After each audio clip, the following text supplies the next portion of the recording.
All right, welcome to another episode of the podcast. In this episode, I want to talk to you about why you don't deserve the life that you dream. Now, this is a big topic. There are many layers to it, but I want to cover some of the basics of it to start changing your thinking and get you looking at what it means to deserve the best for yourself through a different lens. So let's get into it. Now, this is something I've struggled with, something I've wrestled with, and I'm pretty certain that I will continue to wrestle with this issue as I grow into bigger and bigger levels in my own life. And this is true for my personal life and my professional life. And why do I say that? Well, we all have this sort of thermostat or this internal reference point of what it means to feel like we deserve something. And it's really interesting.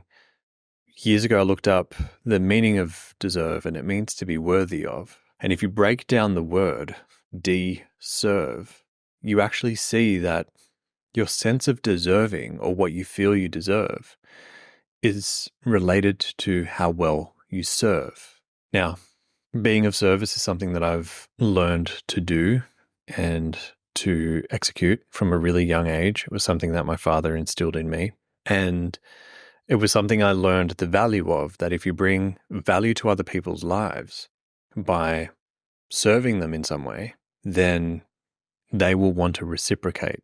Usually what we ask for in the modern economy is finances in exchange for something that we deliver as a service or a product. And so I learned from a young age that, and it took me a while to really wrap my head around it, but as long as we're providing value to others, then we deserve the world. But if you're only ever interested in serving yourself, then your deserve level is kind of, the thermostat is set quite low on that.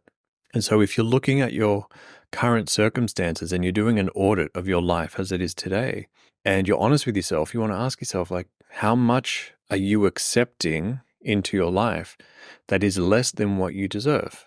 And you'll find we tend to do that. We accept a lot of what is less than what we deserve.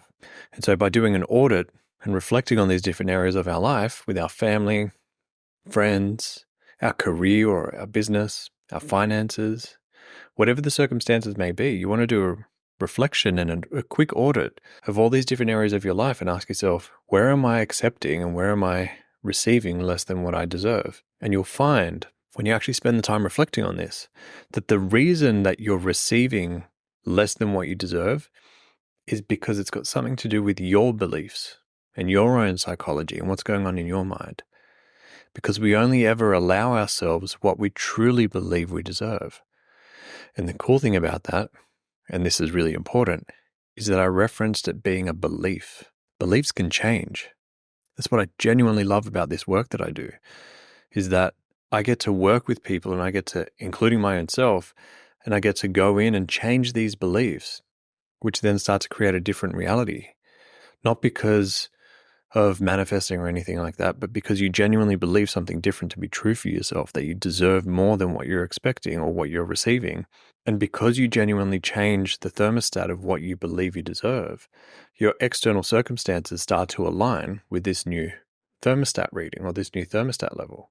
And so something that I've seen in my own life was, for a long time, I believed I didn't deserve to earn a lot of money. And at the time, especially early in my career, a lot of money, I'm not joking, was $50,000 in a year. That felt like a huge amount of money to me, and it was more than I had ever earned. And at that stage, I thought it was wild that someone could earn $50,000. And the fact that there were people that earned $100,000 and more, six figures or more, in a day job was just, it was actually quite hard for me to comprehend at the time, because I wasn't surrounded by a lot of people that were earning that amount. And I felt like the credentials and the qualifications I had were so far out of reach for me that it was impossible for me to reach anything similar to that. And so I realized when I started to reflect on what it means to change what we believe we deserve for ourselves, I started to see that it was just a belief I was carrying that I didn't deserve to earn more than that.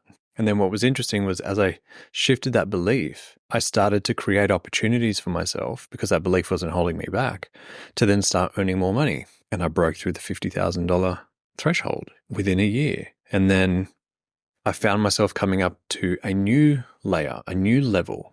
And I thought, well, it's not possible. I don't deserve to be able to earn more than 100,000 or more than 99,000. I didn't believe I could break the six-figure threshold. And then I reflected, looked for where the belief was that was holding me back, changed my perception of that belief, and then I broke through 100,000. And then I hit the same thing with 200,000, and it just continues on and on and on and on and on. And so every threshold you meet where you're reaching the border of your comfort zone, where things are starting to get uncomfortable, all your stories make themselves known. And all these stories that are keeping you and have been keeping you in your comfort zone, they all come in loud and clear right as you step to the edge of your comfort zone. And so it's important that you start to question and listen to what these beliefs are and what these stories are, so you can challenge them, so you can change them, so you can flip your beliefs and change your perception of these experiences, so you can step beyond that threshold, beyond your comfort zone. Because what you're accepting for yourself, the way things are for you right now, is because it's what you believe you deserve, whether that's consciously or unconsciously. I understand you're probably thinking to yourself, yeah, but Giorgio, I look at my circumstances and this is shit. I can't stand this. I don't like this. I deserve better than this. So I don't agree with you, Giorgio. I look at my situation and I believe I deserve more. But I would argue that the only reason your circumstances are the way they are is because you believe you deserve it. Now, it's just a question of, is that belief conscious or is it unconscious? Because you might be consciously convinced that you deserve more, maybe even out of anger, but your unconscious mind yields more power. So if you look at the power distribution of the mind, we see, depending on who you ask, there is 70 to 90% of the power of your mind is governed by the unconscious mind. And again, depending who you ask, it's either 10 or 30% is the power of the conscious mind. So if you're trying to believe consciously that I deserve better, but you've got this unconscious belief that says, no, I deserve exactly what my circumstances are right now, 7 times out of 10, at least, your unconscious mind is going to win because it yields more power. So it's always going to come back to that default. And so it's about changing your unconscious beliefs, being able to go into your unconscious mind and shift where these beliefs come from. So you can let go of outdated beliefs, like deleting old software and installing new software that genuinely believes, yeah, I deserve more than this, and I can go and create that. Now, what's interesting, a symptom that I see of people that struggle with what they believe they deserve is that they don't necessarily allow themselves to hold on to much of what they've created. And this is true when it comes to wealth and finances, especially for entrepreneurs and executives, is that if they unconsciously have some kind of belief where they don't deserve the wealth that they're creating, the money will come in, but it will go out just as quickly as it comes in. And it can go to so many different things. It can go to charities really quickly, and maybe too much money is being donated to charities. It can be going to material items. It can be going to, God, for some, it can even be drugs and alcohol. Like the money just leaves because it feels too uncomfortable to have this much wealth present in their lives. And so because that feels so uncomfortable, they're like, how do I get this money out of my life? And they will just sometimes unconsciously, but a lot of the time consciously, they will just get it out. They will find ways to remove it. They'll even give money to people that ask for it, who quite frankly don't actually deserve it. Or maybe they're taking advantage of this particular person, or they're going to go and do something that's unsavory with the money, but they'll give them the money anyway. So you want to be able to reflect on what are these beliefs that are impacting you and how is that manifesting in your life in the different behaviors and the different decisions you're making. Because I assure you that what is coming up for you in these different circumstances, in what you're believing, is starting to show up in your life in a very interesting way. The symptoms in your life, the decisions you're making, the relationships that you have with certain people are all the result of you not focusing on the underlying belief of what you deserve. Now, where does this come from? Well, our belief systems usually come from our childhood years and teenage years. We also develop beliefs as adults, but the ones that set our behavior, especially when it comes to what we deserve, usually show up in our earlier years, the first 20 years of our life somewhere. And it's usually set by other people. We look to other people as authority figures when we're younger, and we believe them to be right. We believe them to be accurate about what they're saying. And so if someone says to you, you don't deserve what you're getting, or you didn't work hard enough to get it, or the amount of money that you want to earn, that's greedy. Or you might be criticized by somebody for being selfish, for wanting certain things for yourself. And they might be somebody you care about. It might be a sibling. It might be a parent, an aunt, an uncle, grandparent, who knows? Could even be a teacher. But if there's some aspect or some part of you that believed what that person was saying at that time, then you instill this belief that I don't deserve what I'm asking for. I do not deserve to be able to go and create that for myself. And that is what's going to be holding you back. And so because you've instilled this belief, whenever you try to reach for something, which involves you stepping beyond your comfort zone, over that threshold into discomfort, these stories will come up and say, you don't deserve it. Even though you know that what you would love for yourself is on the other side of that threshold, you hold yourself back because you hear all these stories saying, yeah, but you don't deserve it. You don't deserve that. Now, what's interesting is, even if you believe you don't deserve it, if I was to come into your life and say to you point blank, let's just assume that you trust me and you see me as an authority. If I was to come into your life and say, but you do deserve that, me convincing you that you deserve it won't have you believe that you deserve it, because that belief is so strong that me just saying those words won't be enough. What will be enough is you changing your perception of these experiences of when it started. So here's how you do that. First thing you do is you ask yourself, well, what is it that I would love for myself? What inspires me? What's the thing that I would really love to create? It might be money. It might be a family. It might be a relationship, whatever it might be, a business, a career, a position in a particular organization, whatever it might be, whatever that objective is that you're trying to achieve for yourself or that dream, ask yourself, why don't I deserve that? Now, you might be tempted to be like, oh, I don't want to go into the negative thinking of it. But by asking yourself that question, you're inviting the story, you're inviting the belief to let itself be known. So why don't I deserve that? What's holding you back? Well, I don't deserve that position because that would mean that I would have to be center of attention. I would have to, if I get it, it means other people don't get the position. And I feel bad for other people that they don't get it. Maybe I'm unqualified and I need to be qualified. You might have whatever the story is. And then the moment you become aware of what that story is, you can be writing this down as you do this exercise. But as soon as you become aware of whatever the story is that comes up and says, this is why you don't deserve that, I want you to spend a moment and reflect on who said that to you. Where does that go back to in your past? So for example, if it is that, you're not qualified, you don't have enough experience, trace that back to an experience in your life, some moment in your past where you perceived someone was saying to you, you need experience, you're unqualified, you don't deserve to be able to do whatever it is. That some kind of qualification was a gateway for you being able to experience whatever it was. Maybe there was some kind of comparison with somebody on the soccer team or football team who had more experience than you, or who had gone through some kind of training or had done more years of training than you had. Or maybe there was somebody that said to you point blank, you can't go and start a business unless you go and get an MBA at a university. Or what qualifications do you have, or who do you think you are to be able to go and do this? Whatever it might be, I assure you there's some kind of memory you've got, some experience in your past where that has happened. Because if that's a story that's playing in your mind, it's not random. It's not just bullshit that your mind's coming up with and being really creative. I'm afraid to say your mind's not that creative. It's actually come from an experience you've had in the past, and you're just scared of reliving that same moment again if you go and reach for the dream. So go back and have a look. Where did that start for you? Who was the one that said words or implied or presented themselves as an obstacle between you and your dream at the time, or you and something that you wanted to achieve?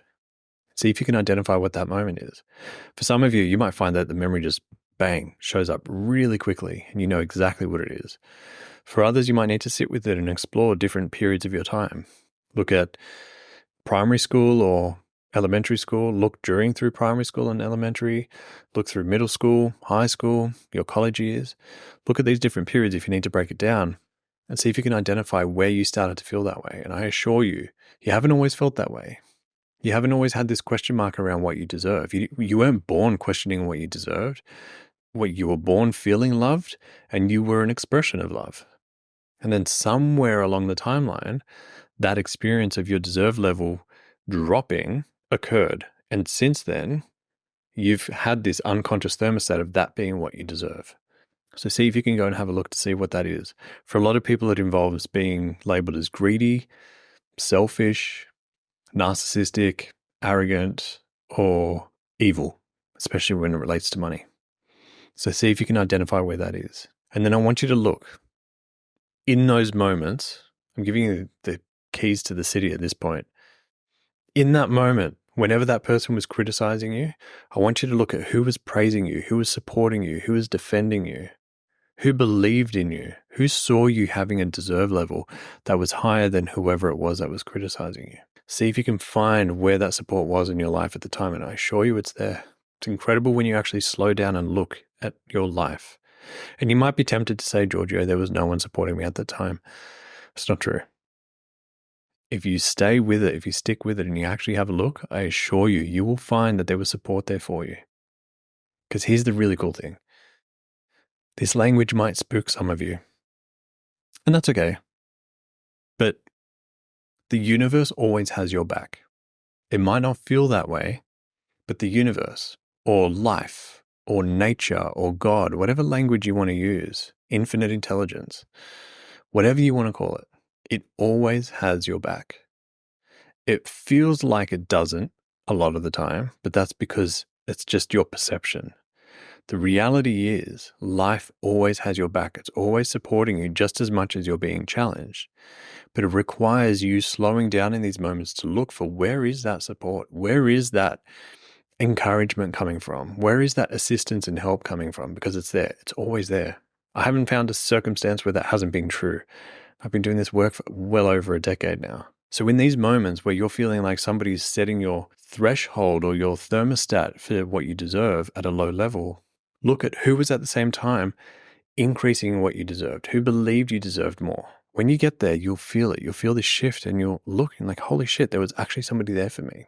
There was someone supporting me and I had no idea. I was completely ignoring it.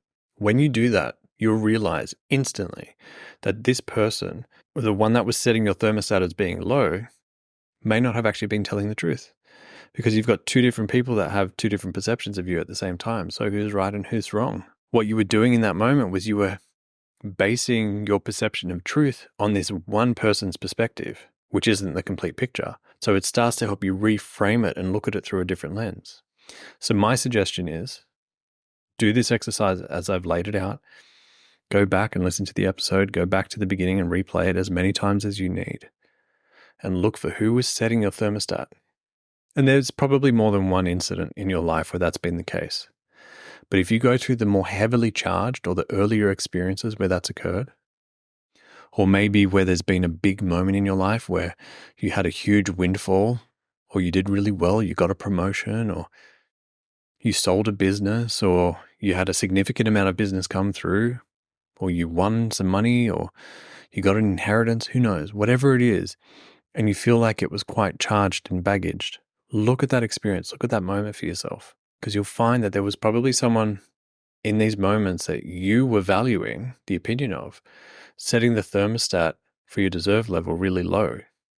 But at the same time, there was someone else or others who was trying to increase that deserve level equally. So when you realize that in these moments, you'll start to see that what life is providing you is a reflection of what you believe you deserve. Because it's kind of like you're going into a restaurant and you sit down at the dining table. It's a beautiful, high-class restaurant. The waiter comes out, says, "What would you like?" And you're like, "A stick of asparagus. That'd be great." Meanwhile, they've got this beautiful menu, a la carte menu that's just Michelin starred, well thought out, nutritious, wonderful tastes. Everything is made fresh. Everything is made by hand by the professional chefs out the back who have decades of experience. It's a special experience. And you're like, I don't deserve any of that. A stick of asparagus. If you could steam that for me, that'd be great. And they're like, "Do you want seasoning on it or a sauce?" No, just that. That other stuff I don't really deserve. So here you are sitting in a fine dining restaurant with the most incredible ingredients, with the opportunity to eat this lovely meal.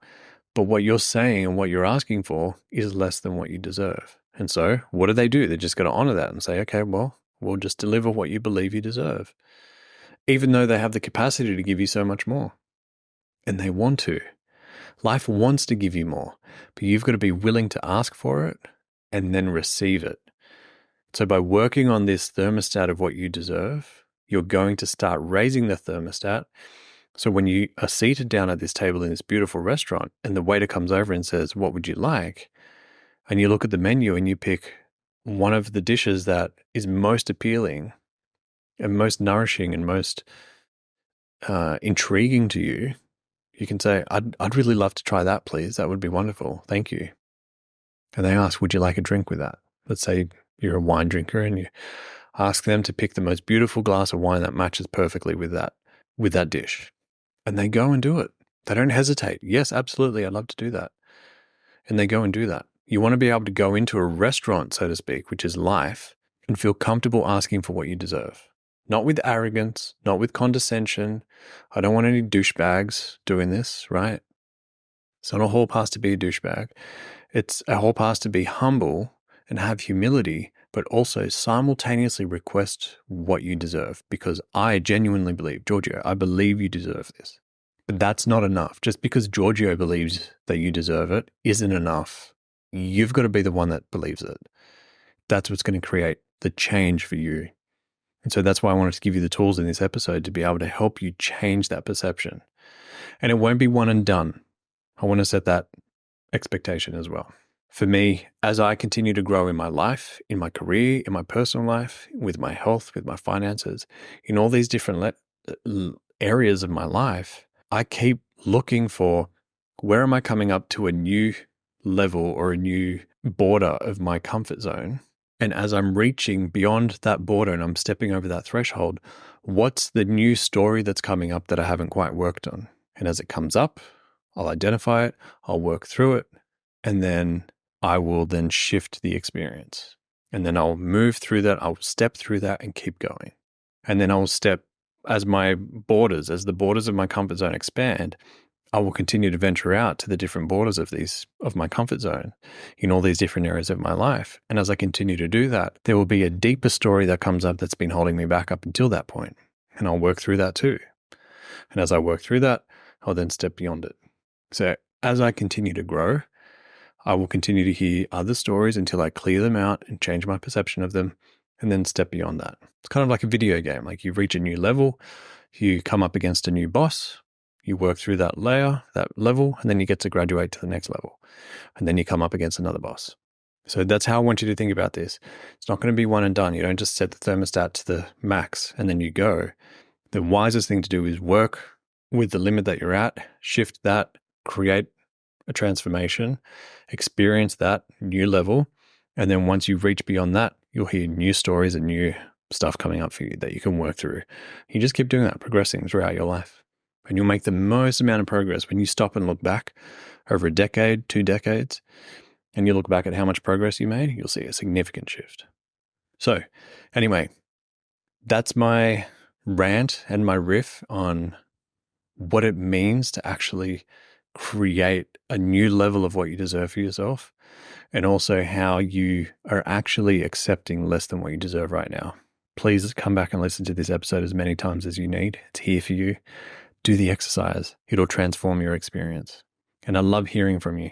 So if you're getting value from these episodes, please make sure you jump into wherever you listen to it. If it's on Spotify or Apple Podcasts, leave us a review. It makes a huge difference and it helps get the podcast out to more people. It takes 30 seconds and it makes a significant difference. And I love going in and reading your reviews. It means a lot to me. All right. With that being said, that's me. I'm Giorgio. Thank you for listening. Thank you for watching. I'll see you in the next episode.